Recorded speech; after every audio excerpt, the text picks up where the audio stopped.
You're watching BrianRhodesTV. Don't forget to like and subscribe. It's BrianRhodesTV. We're live at SEMA. Check out this build. What actually is this car? So the car is called Vallarra. It's a production wide body conversion kit for the C6 Corvette. So the car started out its life as a 2009 C6 base manual Corvette, built LS3 supercharged, and then we decided to do the Vallarra kit and cut that beautiful vet all to pieces, made it look like it had been in a junkyard for a couple years, and then started building from there. I see your wife stepped out to the side. Can you tell me how much money you have in this thing? Absolutely not. My wife is to the side so she can still hear. Oh, so okay. no, we don't talk money. I do have quite a few sponsors that have helped me with the build, so it's made it more attainable. Who are your sponsors? Oh my goodness, I have lots of sponsors. Okay. Mad Creations was the first one that came in and helped me with the paint and body work. Kahan Paul, the car stylist, was incredible. He unfortunately passed away about a year ago.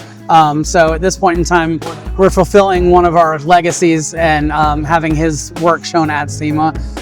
Imperial Auto Sports with the interior, Keystone Brothers, we have Phoenix Liners, Atlanta Custom, Atlanta Truck Accessories, Shades of Color, Braggin Lights, Come Correct ATL. I mean, we have so many people that came together to create Team Vision because this was my vision from the start.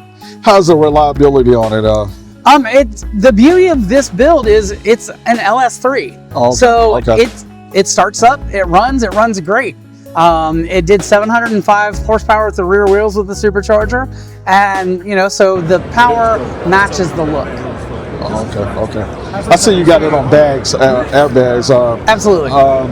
Do you run across getting off on curves or going up your driveway? No, so like that? It is on air ride.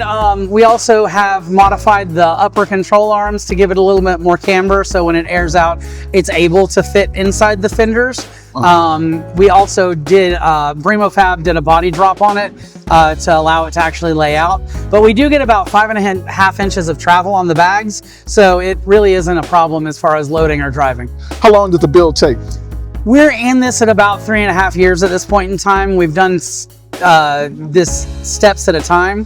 But you know, as of right now, is at a total of about 3.5 years. I'm just looking at that paint job. I know that took a while to get that paint like that. Yeah. An incredible job on the paint job. Yes. Everything that you see on this exterior, if it looks like paint, it's paint. If it looks like carbon, it's real carbon. It's not dipped, it's not wrapped, anything like that. If you look in the interior jams, Bobby at Shades of Color did incredible artwork there. He also did the artwork on my cage, as well as the calipers, the air tank, all over. Yeah, that interior is real nice too. I love how they did the interior. I appreciate that. Imperial Auto Sports is the one that took care of my interior for me with help from Keystone Brothers. Thanks, Jeremy. I appreciate your time. Oh, absolutely.